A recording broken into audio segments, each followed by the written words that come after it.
যদি বুমরাকে সরিয়ে নেন তাহলে ভারতের এই পেস বোলিং লাইন আপ বাংলাদেশের চেয়েও খারাপ। এক্ষেত্রে ভারত হয়তো জিম্বাবুয়ের সমান হতে পারে। বাঘা বাঘা ব্যাটসম্যান, নাম করা স্পিনার আর বিখ্যাত সব ফিল্ডার, ভারতের সবকিছুই আছে, শুধু অভাব কিছু মানসম্মত পেস বোলারের।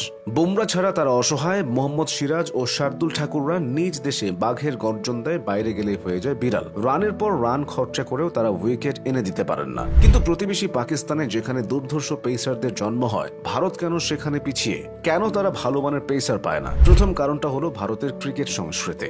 ভারতীয় ক্রিকেট সংস্কৃতিতে ব্যাটসম্যানদের অতিরিক্ত গুরুত্ব দেওয়া হয় এবং এটা হয়ে আসছে দশকের পর দশক ধরে। ফলে যুগে যুগে দেশটি পেয়েছে সুনীল গাভাস্কর, সচিন টেন্ডুলকার ও বিরাট কোহলির মতো কিংবদন্তি ব্যাটসম্যানদের। কিন্তু এতে করে পেস বোলাররা কিছুটা হলেও উপেক্ষিত থেকেছে। বাবা মায়েরা বাচ্চাদের হাতে বলের পরিবর্তে ব্যাট ধরিয়ে দেন। সবাই ব্যাটসম্যান হতে চায়। ভারতে ভালো মানের পেসার উঠে না আসার দ্বিতীয় কারণটা আইপিএল।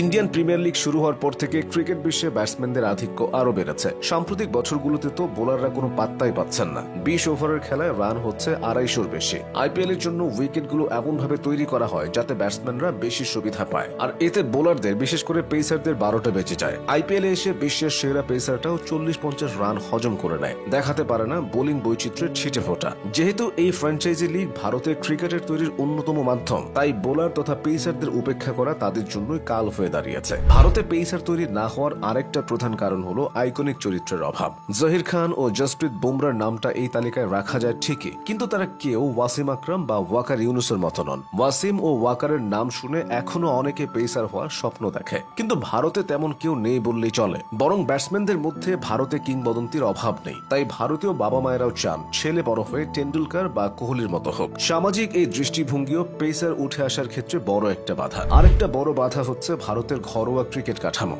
ভারতের রঞ্জি ট্রফির মতো ঘরোয়া টুর্নামেন্টে অনেক সময় স্পিন সহায়ক পিচ তৈরি করা হয়, যদিও বর্তমানে এই প্রবণতা কমেছে। কিন্তু এতে পেসাররা প্রয়োজনীয় অভিজ্ঞতা বা আত্মবিশ্বাস অর্জন করতে পারেন না। এছাড়া জাতীয় দলেও পেসারদের জন্য আছে কিছু প্রতিবন্ধকতা। ভারত যখন নিজ দেশে টেস্ট খেলতে নামে তখন একাদশে থাকে স্পিনারদের আধিক্য।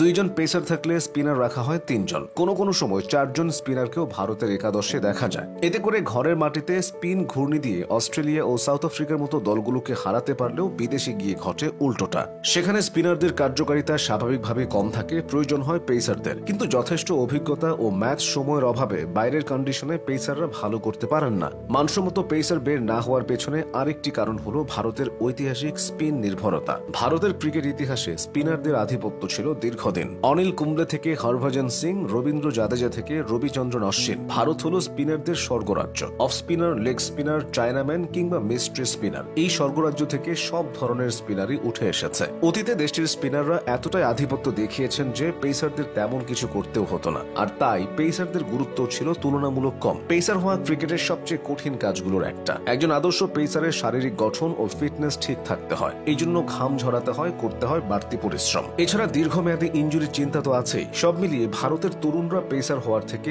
অন্যদিকে বেশি ঝোঁকে। এসব কারণেই মূলত ভারত পেস বোলিং বিভাগ নিয়ে বেগ পোহায়।